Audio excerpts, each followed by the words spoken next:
오늘 수업 시작하기 전에 다 같이 기도 드리겠습니다. 기도합시다. 살아계신 하나님 아버지, 감사합니다. 우리를 사랑해 주셔서 죄악에서 우리를 구원해 주시고, 그리고 또한 은혜를 주셔서 이 수업을 할 수 있도록 은혜 주심을 감사합니다. 아버지 하나님, 현 상황들 위해 기도합니다.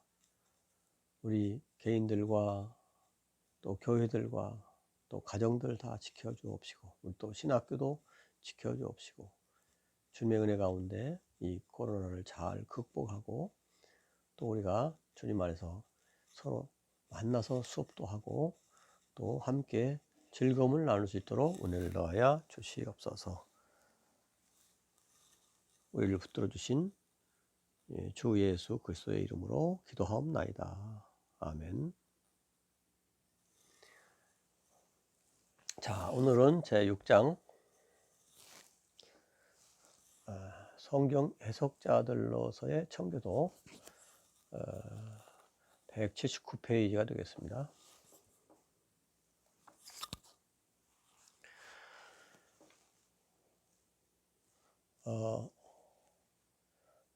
이 6장의 성경의 해석자들로서의 청교도들에서는 청교도들의 이제 성경 해석의 원리와 방법에 대해서 이 책의 내용이 전개됩니다. 여기서는 특별히 전장과 다르게 전장에서는 이제 존 오웬 한 사람을 위주로 다뤘지만은 여기서는 한 사람을 특별히 다루는 것이 아니고 여러 청교도들을 사상, 공통된 사상들을 공부하는데 성경 해석에 대한 그들의 견해가 어땠는가, 이것을 살펴보는 시간이 되겠습니다. 그래서 여기에 이제 여러 명의 청교도들이 나오는데 그 한 사람 한 사람에 대해서는 첫 시간에 대강 설명은 드렸는데 연도는 제가 제시를 하질 않았습니다. 이 방송 수업을 하다 보니까 연도를 다 말하기가 너무 좀 딱딱해서 연도를 말하지 않았는데요. 나중에 기회가 되면 이것을 연도 표시가 되어 있는 유명한 청교도들의 연대를 이렇게 여러분에게 나누어 드리려고 생각합니다. 자, 오늘은 이제 181페이지 성경의 해석자들로서의 청교도. 자, 181페이지 첫 줄입니다. 청교도 주인은 무엇보다도 성경운동이었다. 첫 줄에 있습니다. 청교도들은 특별히 성경을 애독하고 귀히 여겼습니다. 청교도들에게 있어서 성경은 진실로 세상이 줄 수 없는 가장 귀한 소유물이었던 것입니다. 청교도는 하나님을 경외함이 성경을 경외함과 같다. 또 하나님을 섬김은 성경에 순종하는 것을 의미한다. 이렇게 생각을 하고 있었던 것입니다. 그래서 청교도들의 생각에 하나님의 기록된 말씀, 즉 성경을 소홀히 하는 것보다 더 큰 모욕은 없었다고 하는 것입니다.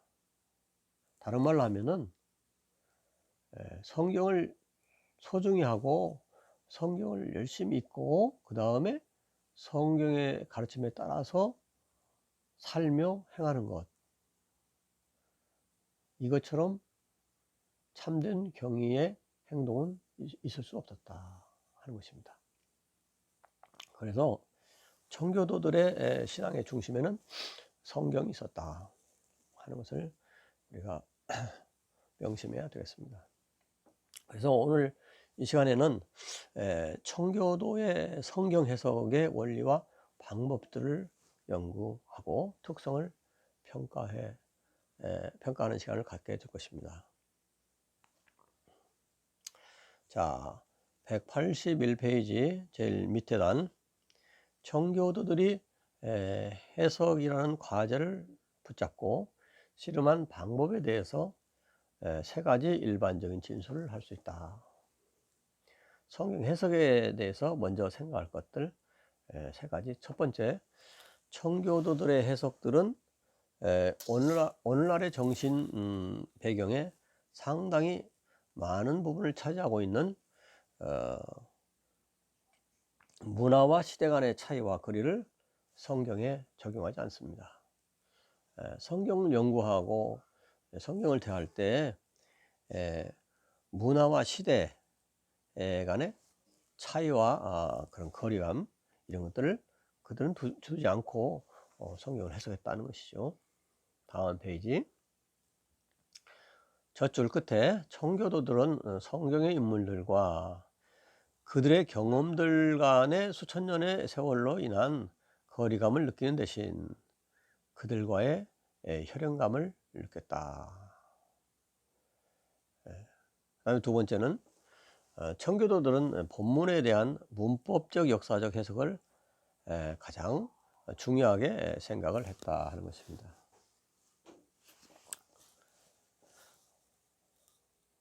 다음에 세 번째는 청교도들은 성경을 적용하기 위해 해석했다 하는 것입니다. 적용을 그만큼 중시했다 하는 것입니다. 자, 그러면 이제 성경의 해석자들로서의 청교도를 생각할 때 두 가지 전제를 먼저 살펴보고 그것이 마친 다음에는 청교도들의 성경 연구의 6가지 법칙들을 생각해 보도록 하겠습니다. 첫 번째로, 첫 번째 전제는 전제 두 가지 중에 첫 번째 것은 무엇이냐면은 성경의 본질에 관한 것입니다. 다시 말하면 전체와 모든 부분으로서의 성경은 하나님의 발언으로 청교도들은 생각했다 하는 것입니다. 183페이지입니다.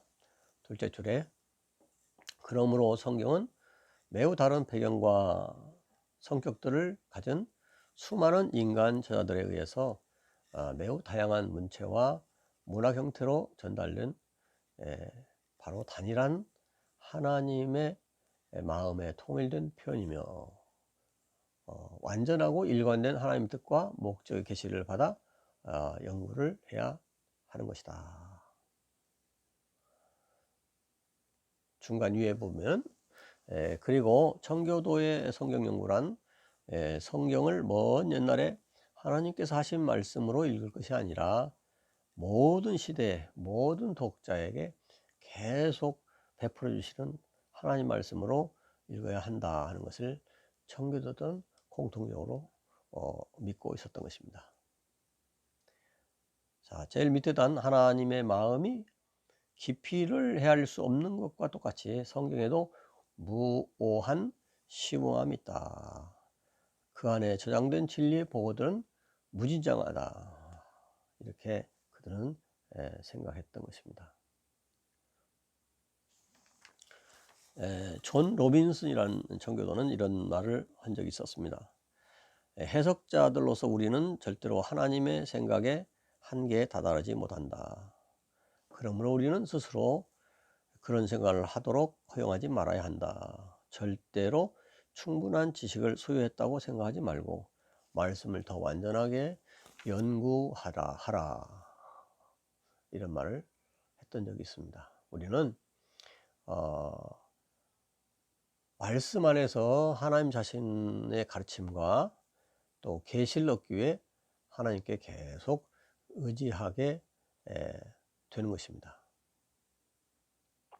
그리고 말씀이 이해되고 발전되게 하셔서 세상에 있는 영혼들을 겸손하게 하시는 것입니다. 자, 184페이지 넷째 줄에 어거스틴은 이런 말을 했죠. 즉 성경에는 어린 양이 건널 수 있는 얕은 곳이 있는가 하면 또 깊은 곳도 있다. 코끼리가 수영할 수 있는 깊은 곳도 있다. 그러므로 모든 그리스도인들은 자신들이 조금밖에 알지 못하고 있다는 것을 인식하고 더 많이 배우기를 열망하고 하나님 자신께서 자신의 말씀을 설명해 주시기를 바라며 성경 공부에 착수해야 하는 것입니다. 맞죠? 우리가 성경 공부하면서 내가 하는 이 방법 완벽하다 하는 것은 없죠. 다 부족하지만 이를 통해서 좀 더 하나님께 가까이 나가는 방법 중에 하나를 공부하는 것이죠. 자, 첫 번째 전제는 이제 성경의 본질에 관한 거였고, 두 번째 전제는 이제 무엇이냐면 중간점에 대해서 성경의 주제에 관한 것입니다. 성경은 무엇을 주제로 해서 쓰여졌는가, 무엇을 가르치는가. 웨스트민스터 소요리문답에서 성경은 주로 무엇을 가르치는가라는 질문에 대해서 이렇게 대답합니다. 인간이 하나님에 대해 믿어야 하는 것과 하나님께서 인간에게 요구하시는 것이 무엇인가를 알아야 된다. 그래서 성경의 주제는 첫 번째로는 인간이 하나님에 대해서 어떻게 무엇을 믿어야 할까 하는 것이고, 두 번째 하나님께서 인간에게 요구하시는 의무가 무엇인가, 이것을 잘 알아야 된다. 이 성경의 대주제입니다. 자, 첫 번째 우리가 무엇을 믿어야 하는가. 성경은 184페이지 제일 밑에 단입니다. 첫 번째 성경은 우리에게 하나님에 대해 무엇을 믿어야 하는지를 가르쳐 줍니다. 성경은 신령한 실제들에 대한 신령한 진리들, 타락한 우리의 이해력을 초월한 오직 성령께서만이 우리에게 분별할 수 있도록 해주시는 진리들을 우리 앞에 제시하는 것이 성경입니다. 그러므로 우리는 우리 자신을 믿지 말고 그 영역에 있어서 우리의 선천적인 무능과 무지를 고백하고 성경을 우리에게 해석해 주시는 성령님의 도우심을 의지해야 하는 것입니다. 중요한 것이죠. 성령님의 의지에서 성경을 보자. 그런데 하나님에 대해서 무엇을 말하는지를 먼저 생각해 봐야 되는 것입니다. 또 두 번째, 성경의 주제에 대해서 두 번째, 우리에게 성경이 가르쳐준 의무는 무엇인가 하는 것입니다. 우리가 무엇을 행해야 되는가, 우리가 행할 교훈 실천을 두고 하는 말입니다. 185페이지 제일 밑에 줄 넘어가서 186페이지. 따라서 성경은 우리의 생활 질서를 바로잡기 위한 목적으로 연구돼야 되는 것입니다.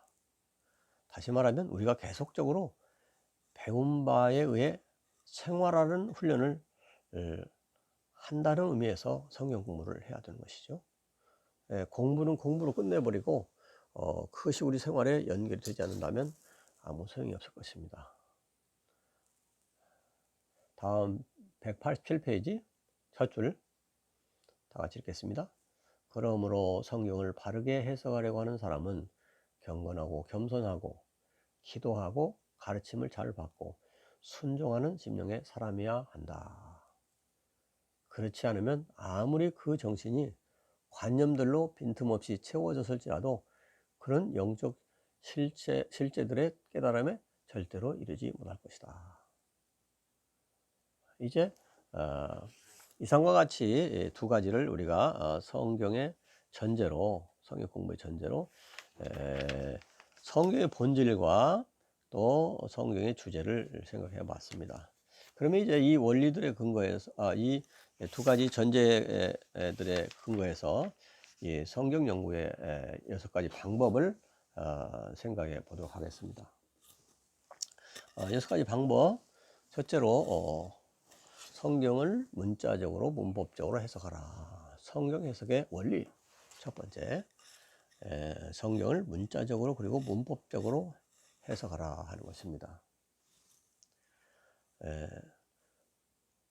중세 시대의 교육 역사를 보면은 중세 시대의 성경 해석의 방법은 그렇지 않은 사람도 있었지만 대부분이 다 풍유적 방법을 썼습니다. 이게 성경에 원래 쓰여진 문자적 의미는 경시하고 그 속에서 무슨 신비한 뜻이 있다 해가지고 막 거기에서 영적인 의미를 막 억지로 갖다가 붙여대는 것입니다. 이것이 성경의 풍조의 해석인데 종교 개혁자들은 중세기의 이런 풍조에 반대해서 문자적이고 문법적인 성경의 원래 그 의미가 들어있는 그것이 유일한 의미이고 각 진술의 문맥과 문법을 세심하게 살펴서 이 의미를 찾아야 된다. 이것이 성경의 문자적 문법적인 해석이다 하는 것입니다.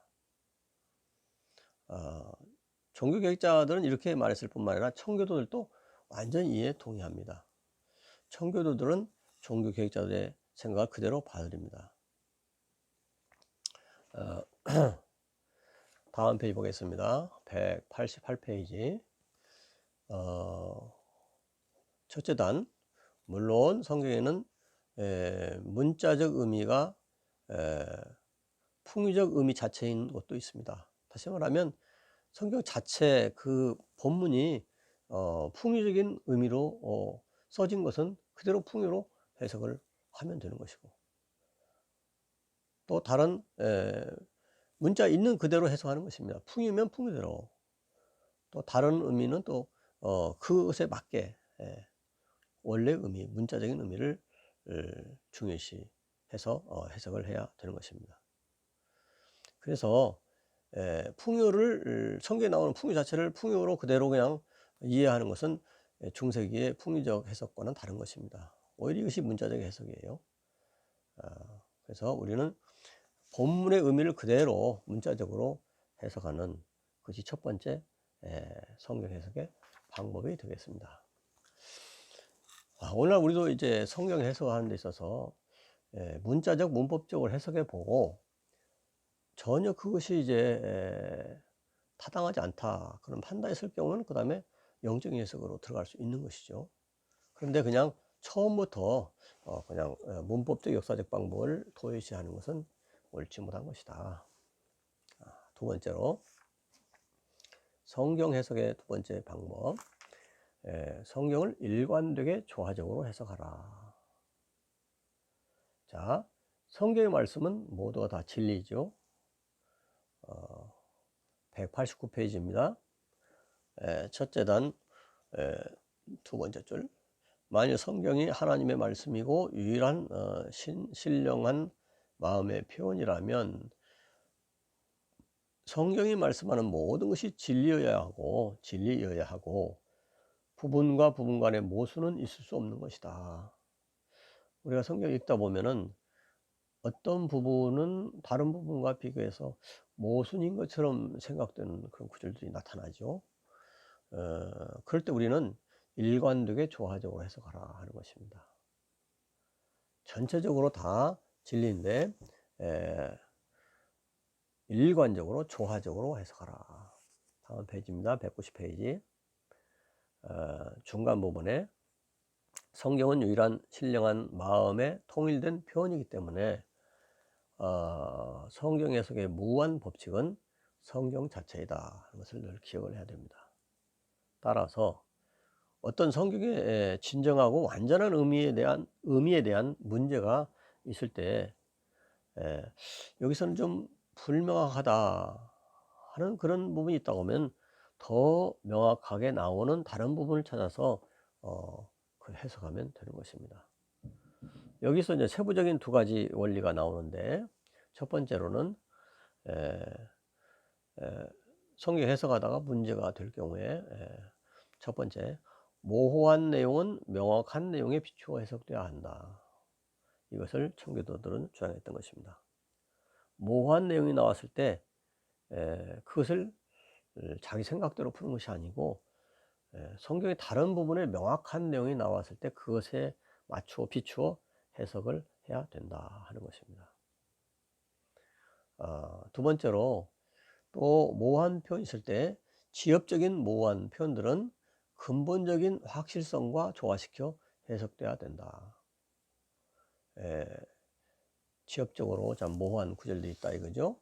그러면 그것은 신앙의 원칙들이나 또 성경 전체를 잘 규정한 요리문답의 요점들이나 또 주기도문이나 십계명이나 성례전이나 이런 교리에 일치하지 않는 부분 해석은 옳지 못한 것입니다.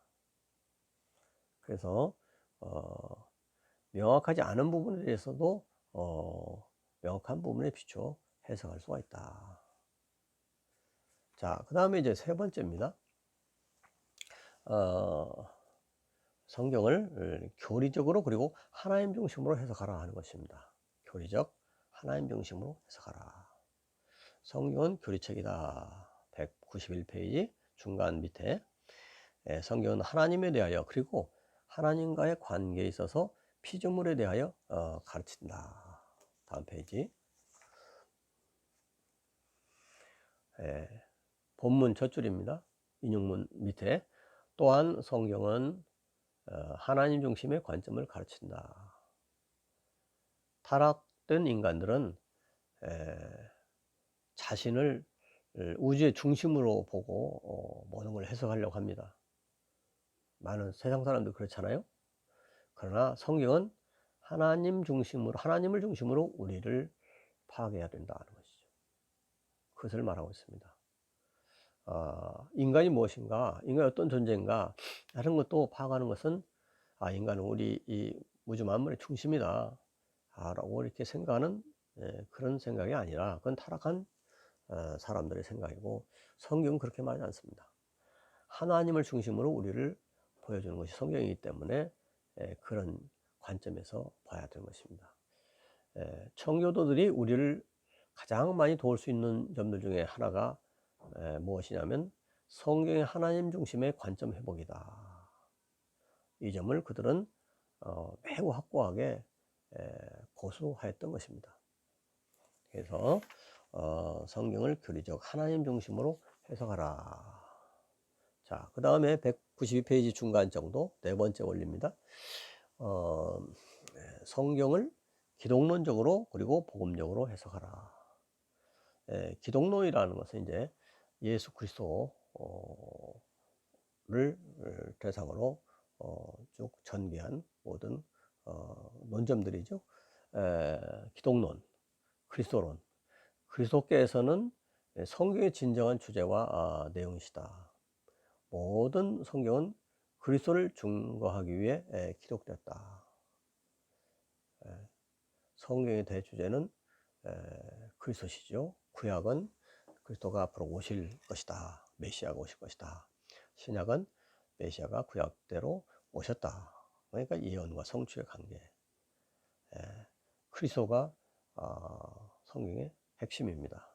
그리고 이제 또 그리스도가 전한 복음이 또 핵심이고, 그래서 성경을 기독론적으로 복음적으로 해석을 하라.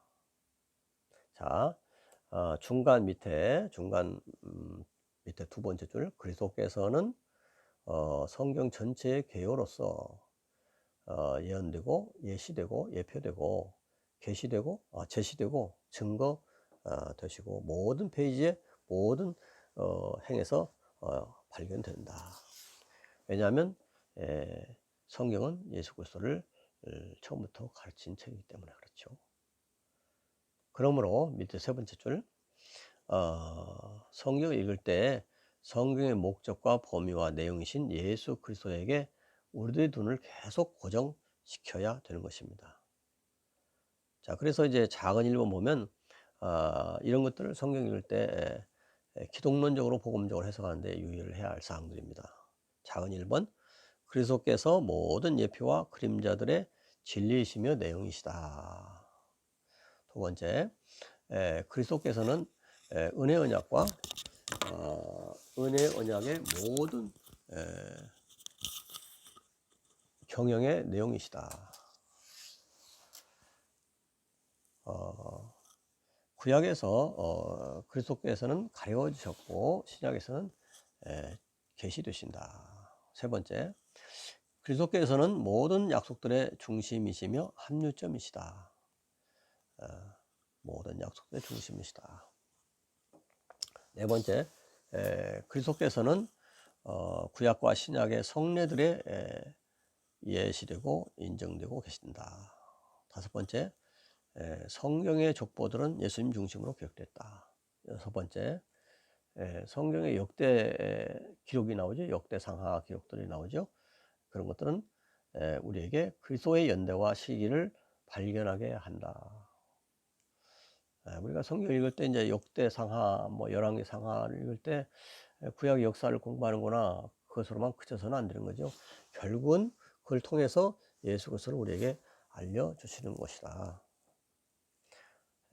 다음에 7번, 성경에 율법이 나오는데 율법들은 우리를 그리스도께 데려가는 우리의 선생님이다. 몽학 선생이라고 이렇게 성경에 표현되어 있죠. 몽학 선생. 다음에 여덟 번째, 성경의 복음은 그리스도의 빛이다. 진실로 성경의 복음은 모든 그리스도 예수를 믿는 자를 구원하시는 하나님의 능력이시다. 이렇게 이제 8가지로 세부적으로 설명을 드렸습니다. 그 다음에 이제 큰 5번째로 194페이지입니다.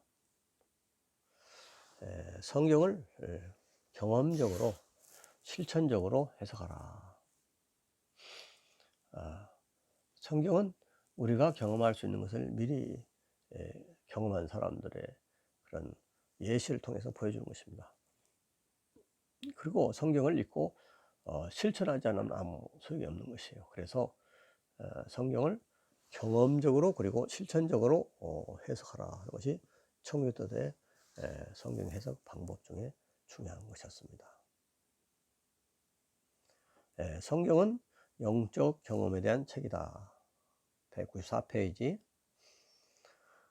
5번의 둘째 줄. 그래서 청교도들은 비할 데 없는 심각성과 통찰력을 가지고 이 경험의 차원을 탐구했다. 이제 청교도의 책 가운데, 청교도들의 책 가운데 유명한 이제 철로역정이라는 그런 작품이 있죠. 철로역정. 하늘 전 길로 역정 가는 길, 하늘 가는 길.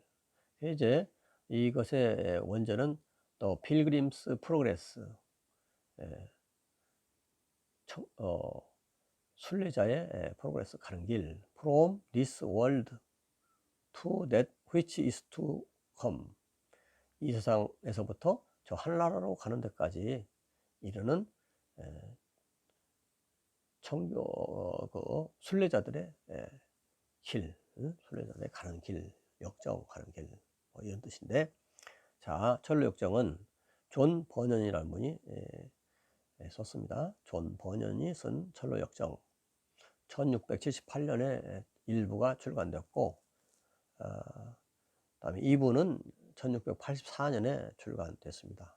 한국에서도 일찍부터 철로역정이라는 제목으로 번역이 돼서 알려져 왔던 책입니다.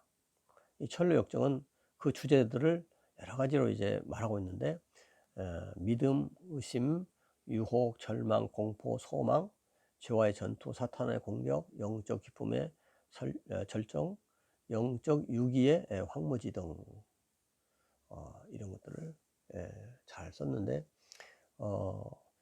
성도들의 그 신앙생활, 우리들의 신앙생활과 밀접하게 연관된 것들을 성경에 비추어서 소설화했던 것입니다.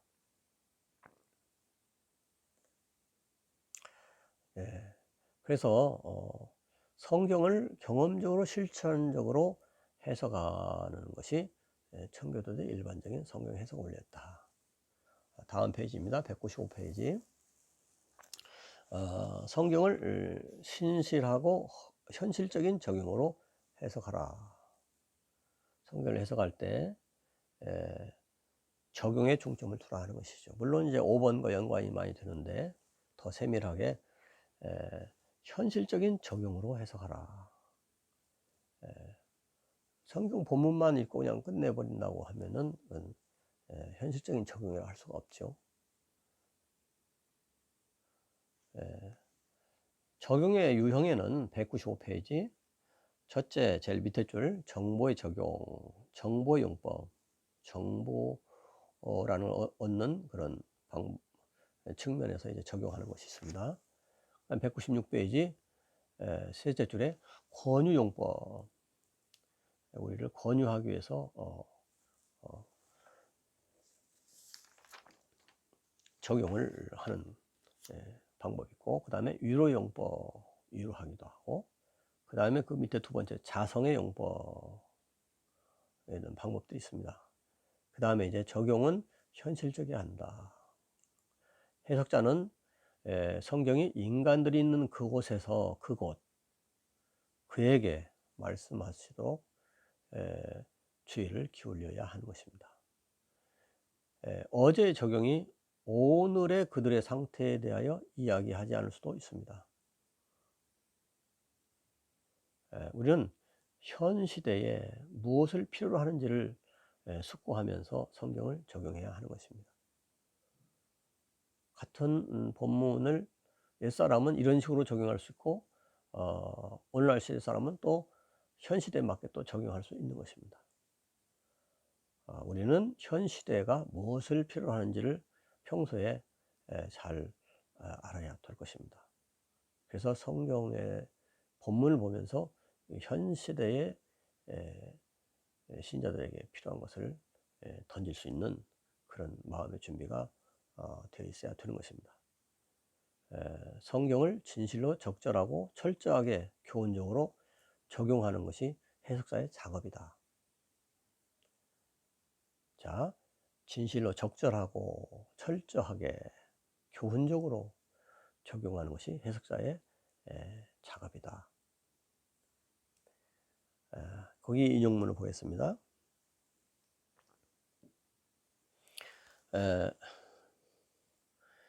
이 인용문은 이제 웨스트민스터 예배 모범에 있는 글들인데 196페이지 제일 밑에 인용문.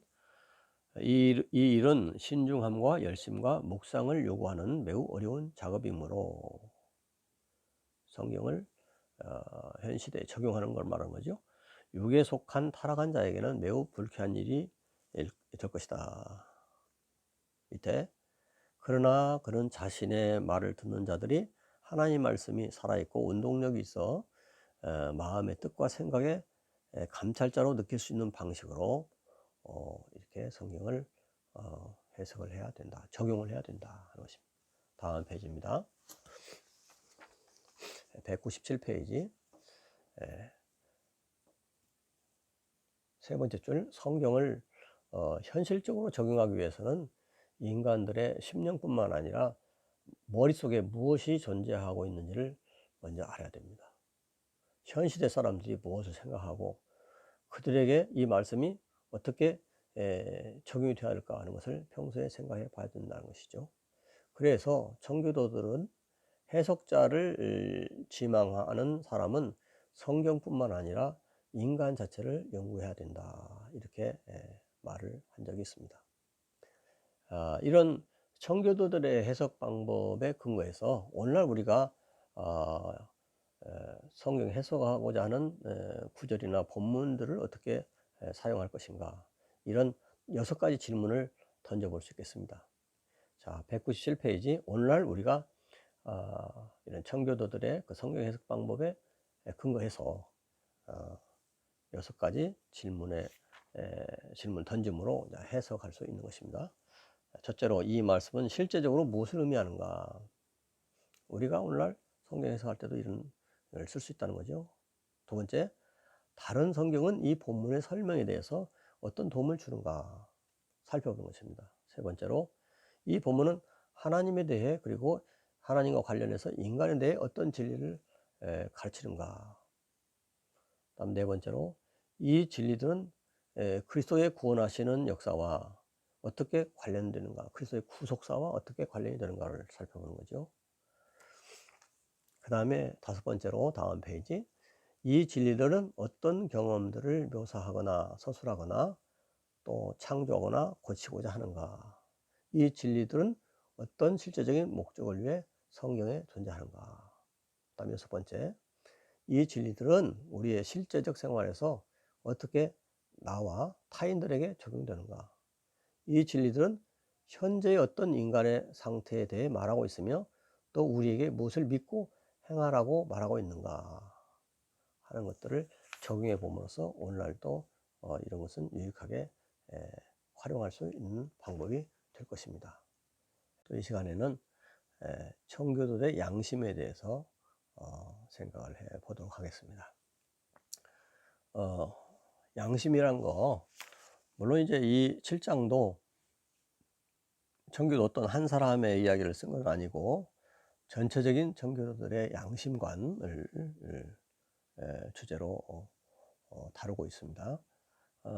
양심의 첫째, 양심의 의미, 양심의 개념이라고 볼 수 있죠. 양심의 의미는 뭐냐? 청교도들은 특별히 양심이란 말을 굉장히 강조를 했습니다. 200페이지 첫째 줄, 그들은, 청교도들은 실제로 양심에 대해 매우 깊은 관심을 가졌다. 그들은 양심이란 것이 하나님께서 인간들에게 자신의 말씀을 전하시는 지적 기관으로 생각했기 때문입니다. 좀 밑에 내려가 보면 200페이지, 종교개혁의 선봉인 루터는 이런 말을 한 적이 있어요. 포럼서에서 기념비적인 말을 했는데 중간에 나의 양심은 하나님의 말씀에 사로잡혔다. 나는 양심을 거스리는 일은 옳지도 않고 안전하지도 않다는 걸 알 수 있다. 알았다. 나는 여기 서 있다. 하나님은 나를 도우소서 하면서 양심에 비춰봐서 이제 종교 개혁을 시작했던 것을 말하고 있습니다. 이와 같은 양심에 대해서 종교 개혁자들도 항상 그들의 신학의 중심에 양심이란 말을 항상 중심에 놓고 생각을 했었습니다. 하나님 앞에서의 양심 문제. 마찬가지로 이제 청교도들도 이런 종교개혁자들의 정신을 그대로 이어받았다 하는 것이죠. 201페이지 넷째 줄입니다. 양심은 하나님의 의로운 판결이 내려지는 법정이었다. 양심은 이곳에만 참된 믿음과 소망과 평안과 기쁨이 자라날 수 있는 온상이었다. 양심은 인간이 그 가운데에서 창조된 하나님의 크게 손상된 형상의 일면이었다. 물론 오늘날은 최초의 아담이 지음받았을 때 그 구겨지지 않은 양심과 다르죠. 범죄한 후에는 아무래도 이제 크게 하나님 형상 가운데 손상된 부분이죠. 그러나 오늘날도 양심은 계속 존재하죠. 물론 이제 신자들의 양심과 불신자들의 양심은 같다고 할 수가 없습니다.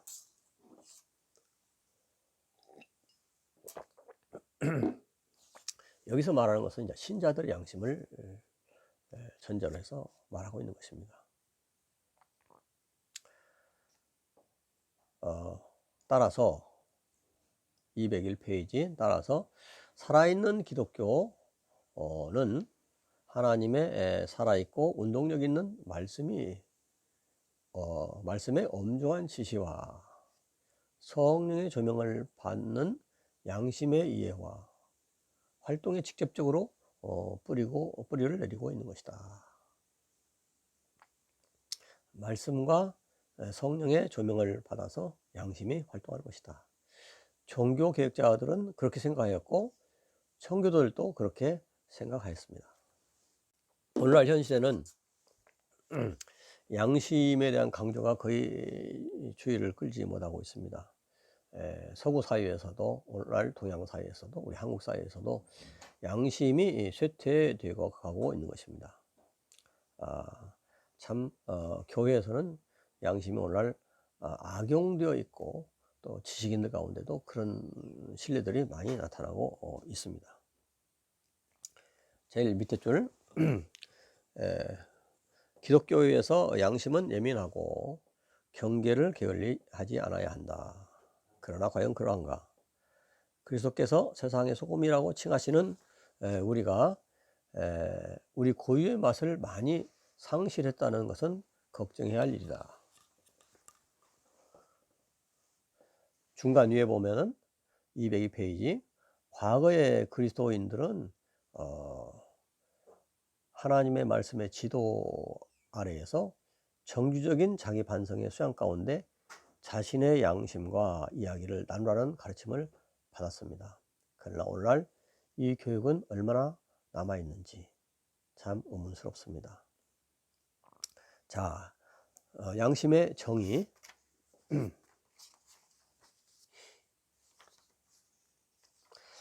양심은 무엇이라고 하느냐? 양심의 정의입니다. 202페이지 제일 밑에, 퍼킨스 이후의 모든 청교도 신학자들은, 퍼킨스는 이제 청교도의 시조라고 볼 수 있기 때문에 이런 말을 한 것입니다. 퍼킨스 이후의 모든 청교도 신학자들은 양심을 뭐라고 말하냐면 선과 악, 의무와 의무 포기에 대한 문제들, 이런 것들을 하나님 음성과 같이 권위 있게 처리하는 이성적 기능이다. 도덕적 자각과 판단의 능력이다. 이렇게 이해를 공통적으로 했던 것입니다. 자, 203페이지 인용문 그 위에 둘째 줄 밑에서 에딘버러 대학의 교수인 데이비드 딕슨은 동일한 노선을 따라서 다음과 같이 자세한 분석을 한다.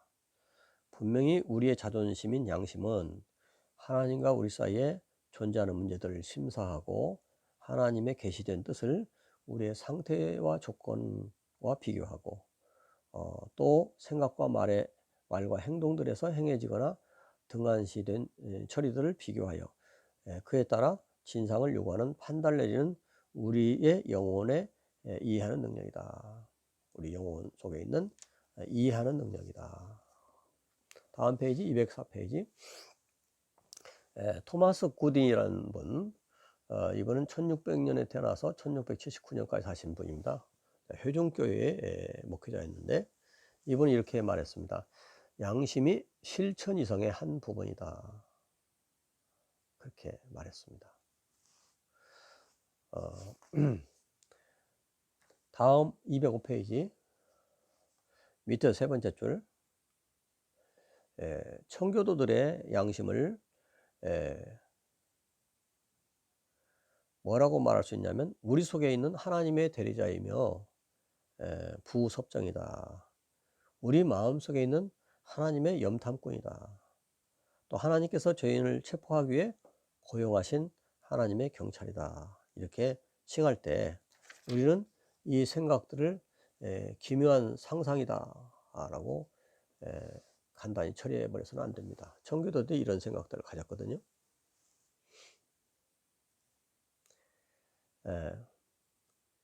중간쯤 보면 거울로 보는 우리의 행위와 욕망과 목표와 선택들에 집중시켜 반영하는 거울로 보는 청교도의 양심 개념을 하나님께로부터 도덕과 영적 진리의 빛을 받아서 이런 것들을 거울로 보는 청교도의 양심 개념을 충분히 정당화해 준다. 청교도들이 양심을 영혼 속에 하나님의 감시자라고 표현할 때 이런 것은 단지 성경에 그런 표현들이 있기 때문에 그런 것이다 하는 것이죠. 그런 식으로 묘사할 때 그것은 단지 성경에 있는 표현들을 따르고 있을 뿐이다. 이제 더 설명하기 위해서 양심과 양심의 활동에 대해서 세 가지 전형적이고 상세한 청교도의 관념을 인용해 보고자 한다. 양심의 활동 관념. 첫 번째 인용은 리차드 십스에게서 볼 수 있는데, 하나님의 법정으로서의 양심을 묘사하고 있습니다. 207페이지 밑에 세 번째 줄, 존 버년이라는 청교도 1628년에 태어나서 1688년까지 산 분이죠.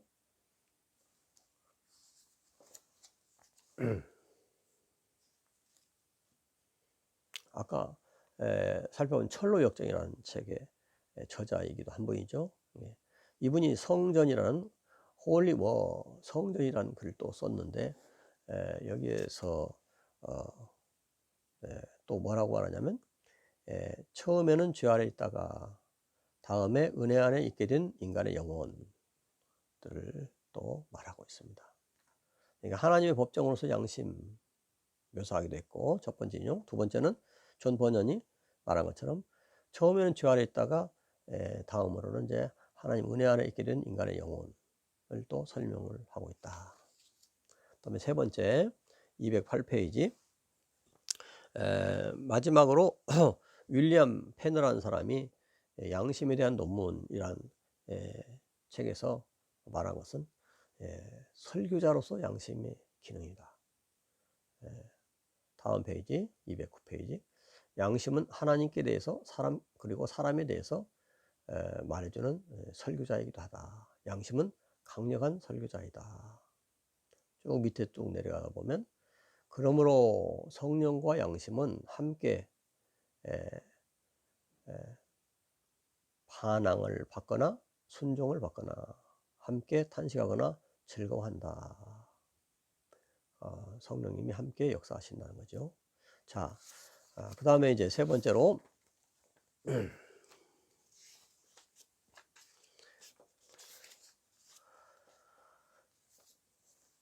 209페이지 양심적 선택이라는 것이 있습니다. 양심적 선택. 이것은 좀 제목이 조금 그 세부 내용과 좀 연결이 좀 안 되는 느낌이 드는 제목인데, 양심적 선택이라고 되어 있는데 양심의 의라고 보는 것이 또 좋을 것 같습니다. 양심적 선택이 됐는데 양심의 의라고 보면 틀림없을 것 같습니다. 같은 말로 이해하시면 돼요. 여기서는 이제 양심은 우리 그리스도인의 청교도들의 성경관을 반영한다. 두 번째, 개인 신앙을 조명해 준다. 세 번째로는 청교도의 양심은 그들의 설교관을 반영해 준다. 이 세 가지 내용을 살펴보겠습니다. 양심의 의 세 가지, 성경관, 개인신앙, 설교관. 첫 번째, 양심에 대한 청교도들의 가르침은 청교도들의 성경관을 반영합니다. 자, 210페이지. 청교도들은 하나님께서 우리 양심을 무조건적으로 지배하셔야 한다고 말합니다. 양심은 하나님께 오직 하나님께만 복종해야 한다. 왜냐하면 하나님만이 양심의 주인이시기 때문이다. 그러므로 양심은 하나님의 대리자이다. 두 줄 내려가서 그러므로 우리의 양심을 하나님의 생각과 뜻에 맞추라는 피할 수 없는 요구가 따르게 되는 것입니다. 밑에 왜냐하면 양심을 업신여기는 것이나 그릇된 양심을 좇는 것이나 모두 다 이것은 죄악이기 때문이다. 밑에 몇 줄 내려가 보면 만일 당신이 양심을 저버리고 양심을 거스린다면 하나님께서 금하셨다고 생각하는 것을 행함으로 하나님의 권위를 거부하는 것이다.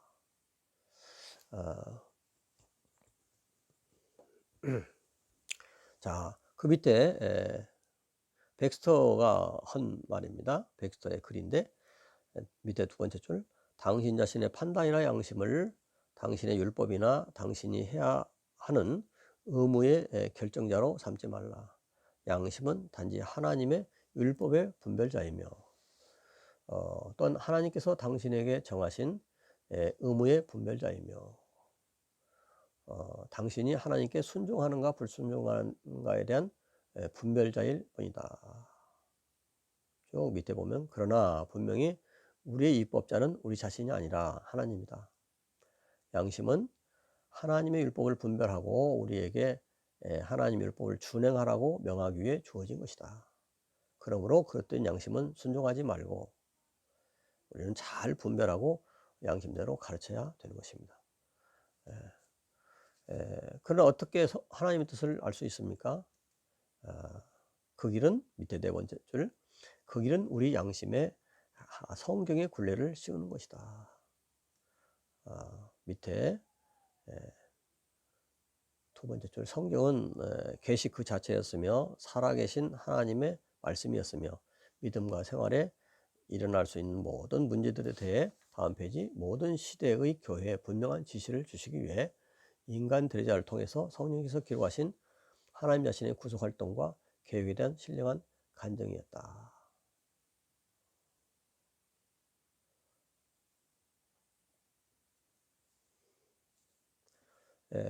그래서 이 양심을 가지고 우리는 성경이 하나님 말씀이다 하는 것을 믿고 가르쳐야 된다는 것이죠.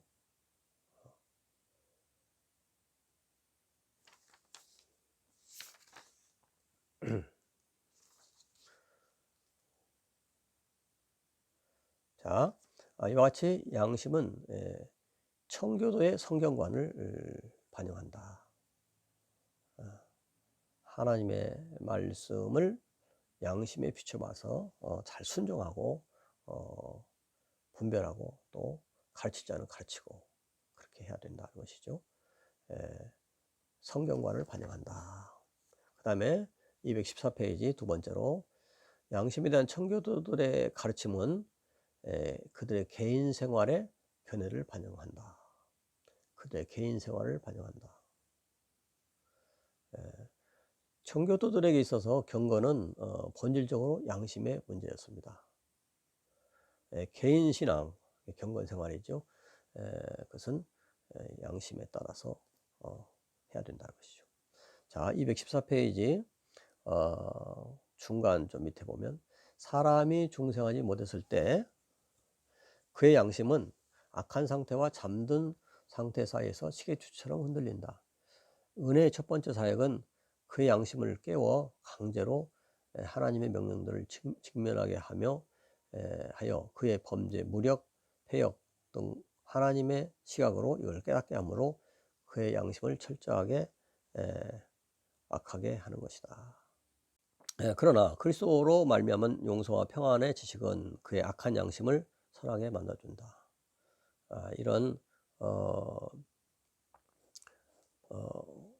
양심을 볼 때 우리의 악한 모습들을 깨달은 다음에 그다음에 선한 양심으로 변모되는 것이요. 그것은 그리스도로 말미암은 용서와 평안의 지식으로 이루어지는 것입니다. 그래서 선한 양심이 되어서 우리가 살아가게 된다 하는 것이죠. 개인 신앙생활에 있어서 영적인 신앙생활에 있어서 양심은 가장 큰 축복인 것입니다. 자, 216페이지 중간 부분 청교도는 선한 양심이 가장 큰 축복이라고 말했다. 리차드 십스라는 분이 이렇게 말합니다. 양심은 세상에서 가장 제일 좋은 친구가 아니면 제일 악한 대적이다. 하나님과 함께하는 평안을 아는 양심보다 더 좋은 친구는 없다. 이런 말을 했습니다. 다음 페이지 218페이지 선한 양심을 갖는 사람은 침착하게 죽음을 맞이할 수 있다.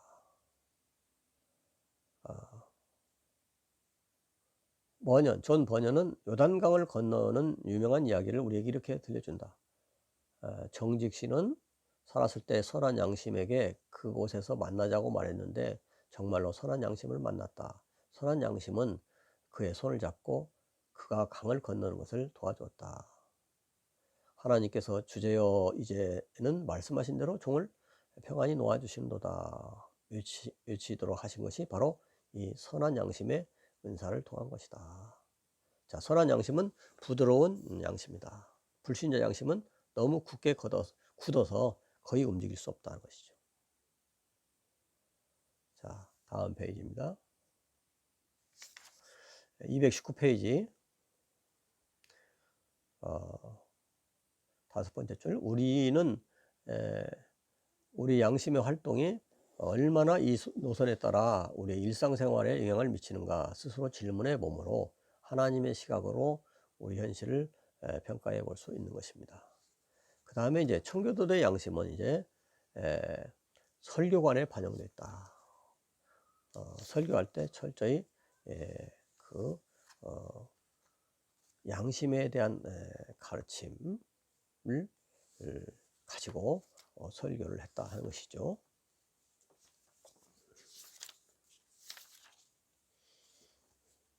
자, 청교도의 설교에 대한 이상에 있어서 가장 독특한 특징은 듣는 사람들의 양심에 진리를 적용해야 한다 하는 것을 강조했다는 것이죠.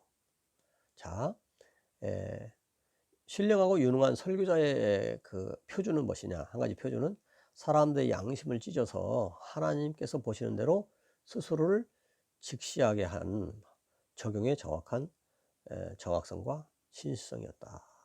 그래서 청교도는 설교 때에 이제 적용할 때 양심을 찢어 열어서 하나님께서 보시는 대로 그들도 스스로를 직시하게 하는 그런 것을 적용해 반영했다 하는 것입니다.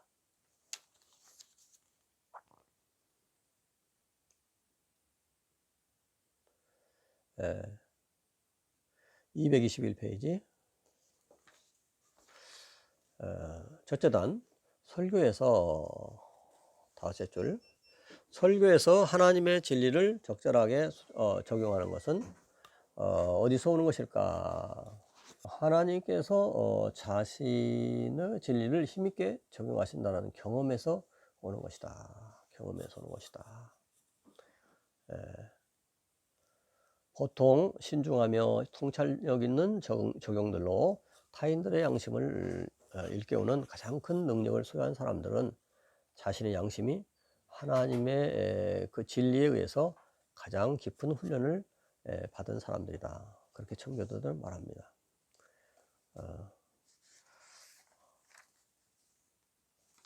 설교에서 특별히 선한 양심으로 본인도 설교 준비하고 또 그렇게 유도하는 적용점에 그렇게 그 설교자가 유도했다 하는 것입니다.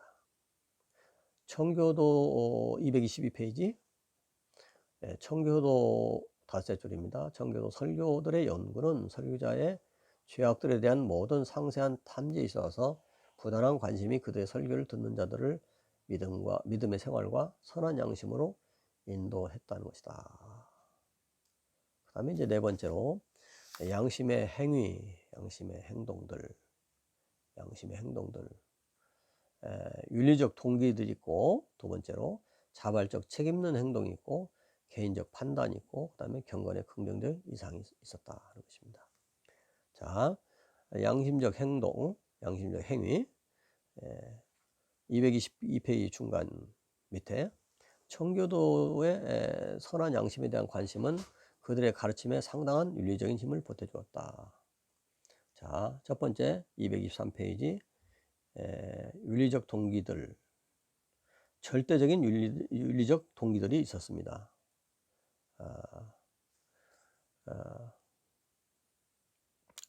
두 번째 밑에 두 번째 줄 청교도의 절대적인 윤리적 동기들은 받은 은혜에 대한 감사였고 자신의 부르심에 합당하게 행해야 된다는 책임 의식이었습니다. 그리고 청교도의 가르침에는 독선을 위한 여지가 조금도 없었습니다. 왜냐하면 청교도의 가르침은 삶을 위한 그리스도인의 행위가 아니라 삶에서 나오는 그리스도인의 행위를 끊임없이 강조 했고, 뿐만 아니라 우리 최선의 행위들에서도 죄가 배어들어 있고 용서받아야 할 필요가 있는 무엇인가를 포함하고 있음을 반복적으로 강조했기 때문이다. 이제 절대적인 윤리적 동기들이 있었다. 양심적 행동에는 절대적 윤리적 동기들이 기본으로 있었다. 그 다음에 두 번째, 자발적이고 책임있는 행동이 있었다는 것입니다. 그들의 양심이라는 것은 자발적이고 책임있는 행동을 수반하는 것이었다.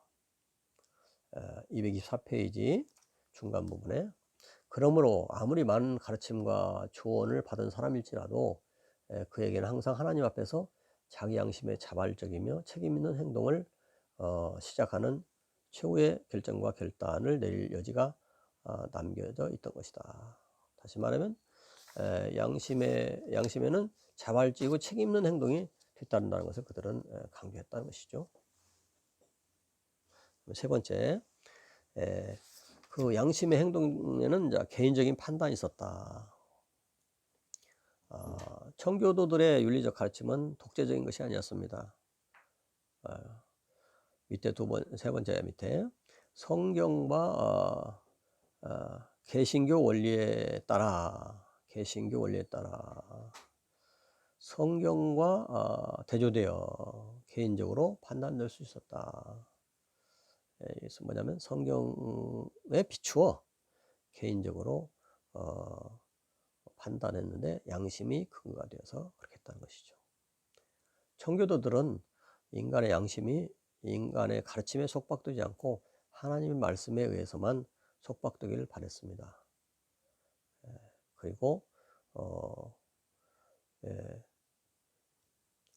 개신교 원리에 따라 성경에 비추어서 개인적으로 판단을 했다는 것이죠. 양심에 따라서 하나님 말씀에 속박되어서 이 양심에 따라서 개인적인 판단을 했다 하는 것이죠. 다음에 이제 네 번째, 긍정적 이상을 포기하지 않았다. 경건의 긍정적 이상을 그는 양심을 통해서 가졌다 하는 것이죠. 청교도 윤리의 가르침은 열심 있고 지혜로운 경건의 긍정적 이상의 형태를 취했다. 이 사상은 그리스도인들이 이 세상에서는 절대로 완전하게 이르지 못할지라도 항상 지향해야 하는 것이다. 그래서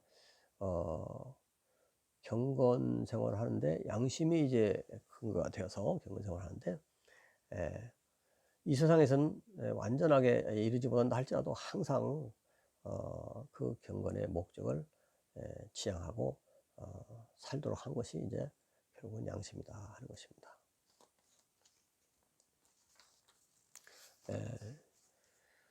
쭉 보면서 230페이지 다섯째 줄, 그러므로 내가 내리고자 하는 결론은 다음과 같은 것입니다.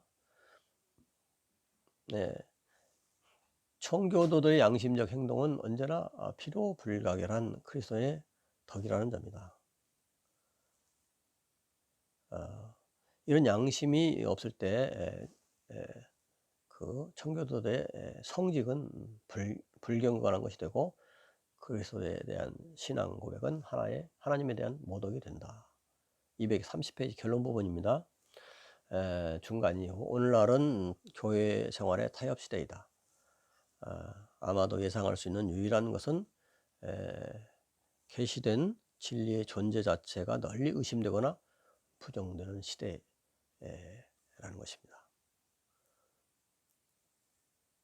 만일 우리가 청교도의 견해를 성경제라고 생각한다면 이상과 같이 청교도를 특징짓는 성경 진리에 대해서 타협하지 않는 정절은 오늘날 우리들의 특징이 되어야 할 것입니다. 이제 이상과 같이 청교도의 양심을 생각을 해 봤습니다. 여러분 이제 책을 읽으면서 보시는데 많이 건너뛰었기 때문에 개인적으로 여러분 다 읽어보시고 또 의문나는 사항들은 평소에 뭐 저한테 알려주셔서 이렇게 해도 되고 또 나중에 수업 시간에 또 설명할 수 있었으면 좋겠습니다. 여러분 오늘 긴 시간 동안 수고 많았습니다. 감사합니다. 안녕히 계세요.